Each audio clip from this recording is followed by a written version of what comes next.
If you ask people today in Switzerland on the street, they don't really know much about climate change. So it is important that we learn about it. And with such a project, we can really see the real changes that the world has undergone in the last few years. Very much impressed on the preparation, the work that has been invested on both sides to get ready for this dialogue today. The video sequences, the posters, the material, the research that was done on both sides. During research we learned multiple things because we were open with our creativity to do the projects we wanted, which changed the fields we researched in. What do you think the future will be like when the glacier is gone to climate change? I think it's not really the economical problem, rather the small problem. So maybe we have less tourists, but the big problem will be in a few years, like 100 years, that Switzerland is highly depending on the water of the glaciers, and if they are melting, we don't have enough water anymore maybe in 100 years, and that's the really big problem.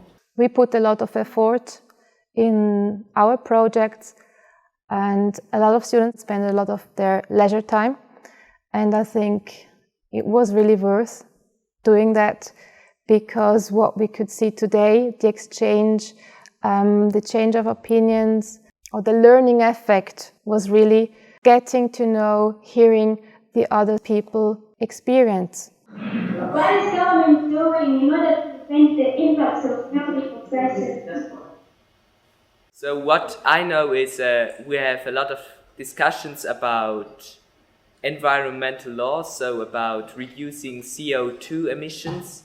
There already were some ideas for like taxes related to CO2 emissions. There is a tax, for example, on fossil fuels. So with this we want to stop climatic warming. That's kind of what Swiss government can do, but a lot of those problems can only be solved globally, in my opinion.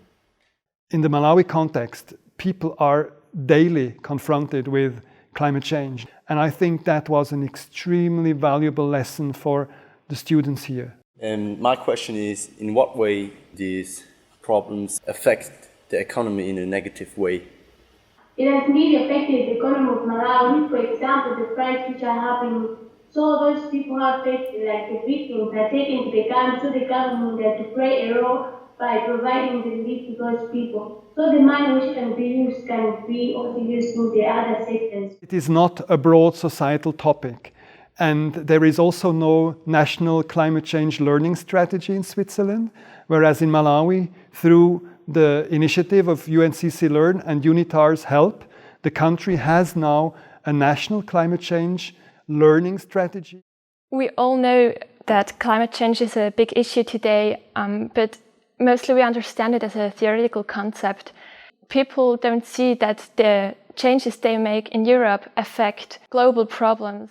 The students from Malawi told us also that there are power cuts every day, lasting up to 7 hours, which is enormous in Switzerland. We can't imagine that, but there it is your usual day without power.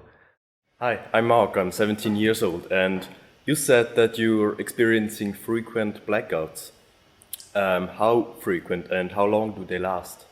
I think that we experience the blackouts almost every day, and they last maybe for 5 to 6 hours. The story the girl told us about her grandmother being washed away by a flood last December really showed me that climate change directly affects people's lives. I wanted to just thank you for the opportunity, because here in Switzerland we don't really see the climate change as much as you do. So in Malawi it's apparently much worse, and so it just opens our eyes, so thank you for that. Climate change really affects people like directly. It should definitely motivate us to become serious about climate change and also start acting. Even though in Switzerland we aren't very affected, we can affect the others. The changes we make affect them, and basically we only have one problem, and we are the generation that has to fix this problem. So think globally, act locally.